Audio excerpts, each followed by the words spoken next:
We're now joined by the head coach of the SEC Western Division champion LSU Tigers, Coach Ed Orgeron. Again, we'll ask Coach to make an opening statement, and then we'll take your questions. Coach? Thank you. What a great event. This is the standard of performance that you must achieve when you come to LSU. Obviously, it's a big game, a lot of respect for Kirby. I think he's an outstanding coach. He has an outstanding football team.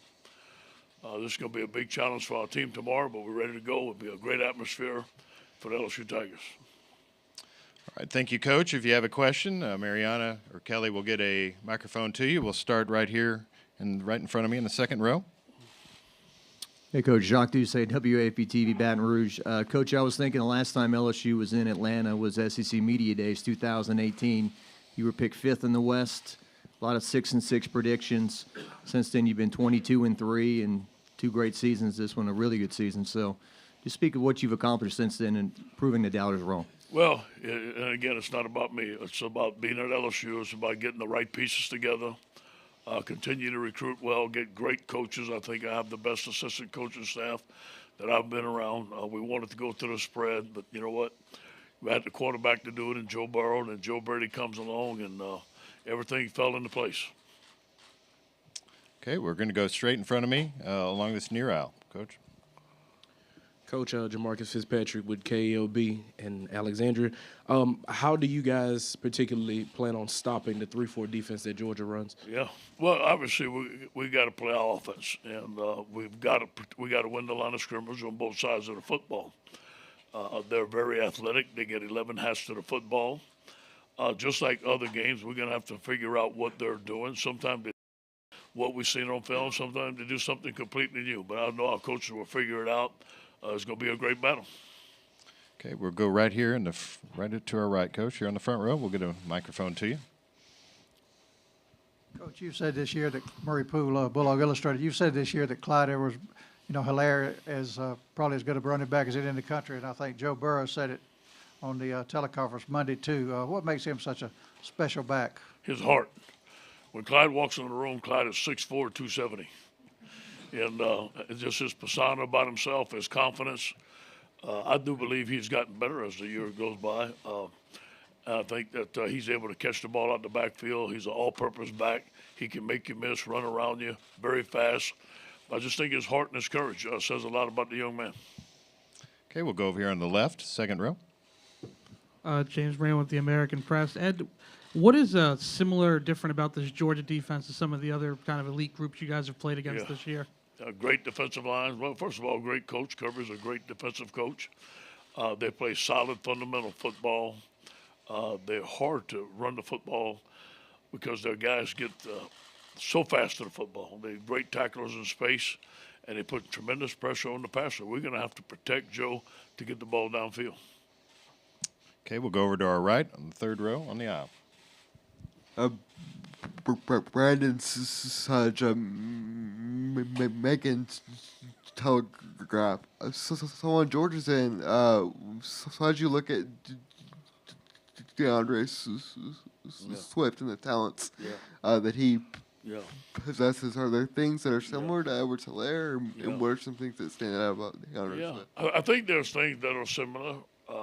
He runs the outside zone. The stretch play is about as good as anybody in the country. The guy's obviously fast. I do believe that their scheme is different, so they probably have the same talents, the same skills, but their scheme is a little bit different than ours. He's a more downhill runner. He'll start in the pistol, run downhill, put his foot in the grass, and run over you or run around you. So I think that the scheme makes them a little bit different players, but obviously I think they possess similar skills. Okay, we'll go right here in front of me on the third row, Coach. Coach Matt Trent, WBRZ in Baton Rouge. Georgia plays a neutral site game every year with Florida. Are we reading too much into it that gives them the advantage tomorrow? No, I don't believe so. And I do believe, we have a great crowd. I do believe our guys are prepared. We treat like this as a away game. We have had crowd noise all week. I think that when you see, I've never been to the game, but I think that when you see tomorrow, it'll be electric on both sides. I talked to Commissioner Sankey. He told me it's the loudest game that he's ever been in because there's always cheering on both sides. So I think it's great. Okay, we'll stay over here on this left side, about 4 rows back, 5 rows back. Brooks Austin, Sports Illustrated's Bulldog Maven. Coach O, what does it mean for you to be here in Atlanta representing your home state of Louisiana? Yeah, I love it. I mean, grew up watching LSU. When I got hired, I said I knew this was the standard, and we wanted to get there. It took us 3 years to get here. I do believe that you can see the process down the road. There was a couple of good decisions, a couple of decisions that wasn't so good.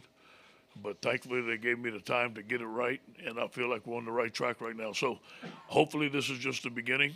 Obviously, we have a great quarterback in Joe Burrow. We're going to have to find a great quarterback for the future. I do believe I have the right coaching staff in place. I think most of the pieces in place to have a successful run. Coach, we'll go over to our right, 3rd row in the middle. Dan Matthews, Dog Time at 6A The Fan here in Atlanta. I hope I don't misquote you in a story I read a few years ago where when you knew that you weren't going to get the job at USC, you told your wife, it's the worst day of my life. I mean, now what you know about where you're at in your career, I mean, could you have even imagined that this was possible on that plane? You know, thank you for saying that. I didn't. She did. And she said, God has a better plan. And I looked at her, I said, it better be good. And she was right. And everything happened for the reason. I'm thankful for the interim job that I got at USC. It made me a better coach. I'm thankful for the chance of the interim job at LSU. It got a chance for me to prove that I could be the head coach at LSU. And now, everything had to fall in the right place. I know I wasn't the first choice or maybe the second choice, but it doesn't matter how you get here in life. It matters when you're here, do something with it. Coach, we'll go over here to our left on the aisle. Brandon Adams from Dog Nation. How is your team's preparation impacted by the fact that you don't fully know how healthy DeAndre Swift's going to be for this game with a shoulder injury? We plan for him to play. And just like other great players that we play, I'm assuming that this guy is a great competitor, and I'm assuming that he's going to play. We haven't even blinked. Obviously, we're looking at the second team back, the third team back. They've got about 5 tailbacks there that could be first-round draft choices. They've done a tremendous job of recruiting. So we're prepared for everything, but I'm almost sure he's going to play in, and he's going to play well. Coach, we'll go over to our right, in the middle now. Seth Emerson with The Athletic. Ed, this pass-happy, pass-heavy offense, how much of it was a reaction to the talent you all recruited, and how much of it was this is the direction that college football is going? A combination of both. Obviously, we have 3 great receivers, in my opinion, and even more than that, some younger guys. But it all started with getting Joe Burrow, getting that quarterback that can run the spread offense. Steve Ensminger has been phenomenal. I think that he's the unsung hero of the whole deal. He was going to the spread offense, opening to hiring the young guy, Joe Brady. We had a lot of respect for Joe. We had done some research on him, and everything has just fallen into place. It took a lot of guys working together. Put your ego aside. Let's do what's best for LSU, and it got done. Coach will go in front of me here towards the back of the room. Hi, Coach. Nicole Hutchison with KOB in Alexandria.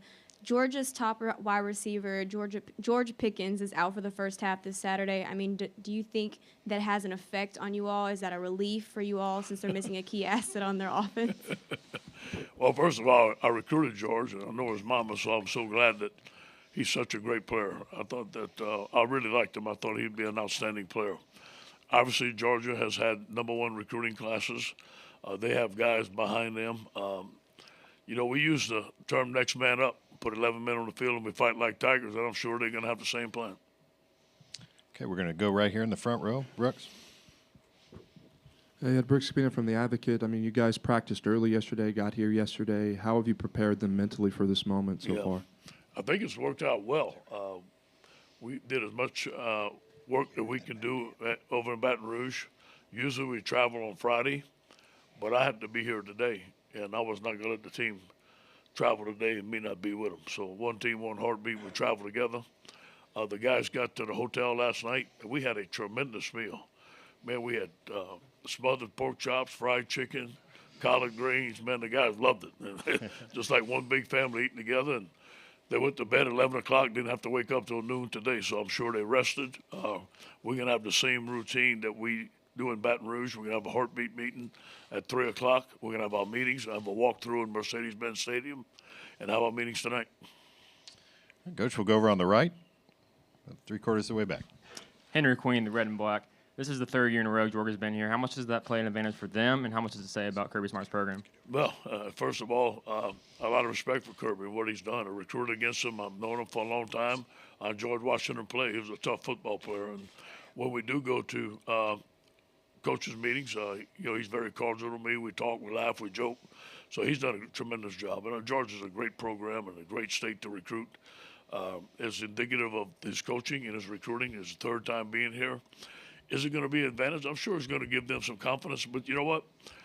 As a football team, it's never about the other team. It's always going to be about playing at the LSU performance, regardless of where we play and who we play. All right, Coach, we'll go down here to the second row right in front of us. Coach, I'm sure you know fans have talked maybe more about beating Alabama than winning an SEC championship in previous years. But now that your team has done that, beaten Auburn, Florida, these tough games, how much do you sense they're ready to finish the job in terms of winning this? Yeah, this team is focused. This team has goals. And this is what I'm more. We never talked about anything else. Obviously, beating Alabama was huge, going undefeated 12-0. But to win the SEC championship is a goal of this football team. They're very focused. They work very hard for this. Okay, Coach, we'll go over to our right in the back of the room. Coach Alan Blinder from the New York Times. This game has long been a showcase for the conference's Heisman contenders. How have you been helping Joe work through any of the individual pressure he might be feeling, given all of the buzz around him? Joe and I are very close. I don't have to say much to Joe. I'm going to give you an example. Derek Panansky, who does a tremendous job for us, told me last night that Joe's mom and daddy was calling for him, and he wouldn't answer the phone, want to know what's going on. Well, Joe's phone broke. And the mom and dad said, we're going to get you one. He said, I don't need a phone. I got a game to play this week. So that goes to show you the focus, the leadership of that young man on what he's done. So I think he's fine. He wants to win, and that's his biggest attribute. Okay, we'll go over here on the left. Yeah. Yeah, Brooks Austin with Sports Illustrated's Bulldog Maven. Coach, I spoke to Jacoby Stevens earlier in the week about you kind of being a player's coach. How important is it to you as a head coach to instill an energy level to your football team? Well, I think everybody has their strengths and weaknesses, and I coach from within the staff. I don't coach from above. It's never going to be about me.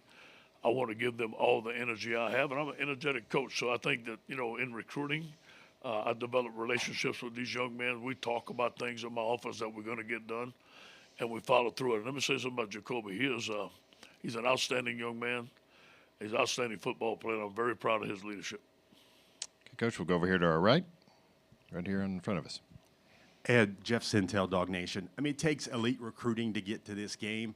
When you look across Georgia's roster, is there one area, I know you're a defensive line guy and you see Georgia's O-line, is there one area that just jumps out at you that says those are where all the players are at? Well, the offensive line is there's 5 guys there that's going to play in the NFL. Thomas is going to be, I was talking to a scout the other day, Thomas is going to be a top 5 pick. And those guys are big and they're huge and they're road graders and they're very athletic and they're very well coached. So the line of scrimmage in the SEC is different than other conferences. I think that's where you start now. You add the speed, you add the intelligence to throw them, and you add the tenacity they have on defense makes them a great team. All right, we'll go right here in the front. Anthony Dasher, UGAsports.com. And when you look at Georgia and their overall physicality, just kind of what kind of jumps out at you, kind of where do they stack up to the rest of the teams you played this year? Yeah, this is the most physical team we played. And I think this is the most complete team on both line of scrimmages, on offensive line and defensive line. They like to hit. They play fast. The running back hits the hole, can make you miss. Quarterback makes some great decisions. But it all starts with their defense. They're only giving up 10 points per game. That's very stingy.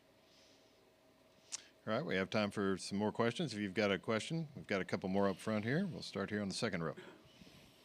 Coach, you're a defensive coach. Obviously, there's always a sentiment that a great defense will beat a great offense, or pitching, a pitcher can beat great hitting. But is that oversimplifying it? And how do you?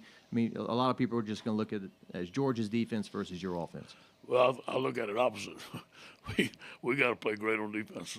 We got to play great on defense to win, and I feel like our offense is going to do well. Now, how many points we're going to score, nothing like that, I don't know that against a great defense. But we have to stop their offense in order to win the football game. All right, we'll go back here in the front. You have a question, Brooks? Kirby talked about the offense you guys have, and it's not exactly a complicated scheme you run. It's just the chess pieces that you have. How would you evaluate the chess pieces you have on offense? Well, I feel like it all starts with the offensive line. Like I said before, Lloyd Cushenberry has been the leader there. James Craig has been the MVP. We've played with second-team tackles, first-team tackles, guys rotating in and out. They're going to have to protect. This is a good blitzing team. It's a good four-man rush team. So I think that's where it starts. And then when you look at Joe Brady and Steve Ensminger, the plays that they call, get them in the right defenses against the right coverages, and then the playmaking ability of our skill players, receivers and running backs are some of the best in the country. Okay, we've got another question back here on our left. Kind of a follow-up, Coach O, on you coaching at your home state. How much of an advantage is it for you in recruiting when you go into, homes there in Louisiana where there's a lot of talent and you can kind of relate? I think it's a big advantage, and I enjoy recruiting in Louisiana.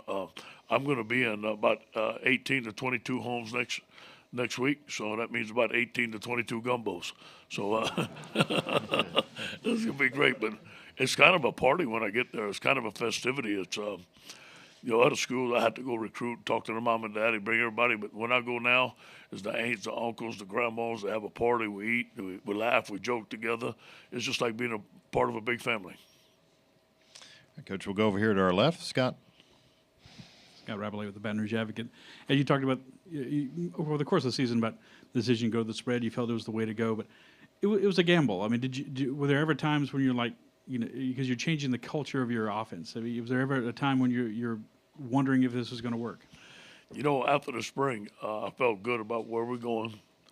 And Steve and I and Joe have always had constant communication of what we want to run, how we want to look like. And I'll tell you this now, Joe Brady has brought a lot of confidence in his ability to install this spread offense with Steve Ensminger.